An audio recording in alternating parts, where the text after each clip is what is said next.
Hey guys, welcome back to my channel. In today's video, I'm going to show you how to fix broken Starlink cable. If your Starlink is offline, disconnected or unreachable, a damaged cable is often the cause. Follow this step carefully. Check the cable running from the dish to the router. Look for cut or exposed wire, bent or curved section, loose or damaged connectors. If the cable is badly damaged, it can not be repaired safely. Unplug the cable from the router, the dish, this plug it back in firmly until it clicks or feels secure. Sometimes the cable is just loose, not broken.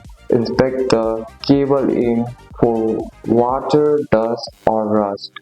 If dirty, gently wipe with a dry cloth. Do not use water or cleaning spray. If the router cover is slightly damaged but wires are not exposed, wrap the area tightly with electronical tape. Add waterproof tape if outdoors. This is temporarily only, not a permanent fix. If wires are exposed or the cable is cut, open the Starlink app, go to support, request for a replacement cable. Starlink cable are property, so standard Ethernet cable will not work. When the replacement arrives, unplug power from the router, replace the old cable fully, plug everything back in, wait for 5 minutes for the system to reconnect. And that's it. That's all for today's video guys. If you found this video helpful, drop a like and subscribe for more videos. Thanks for watching. See you in next one.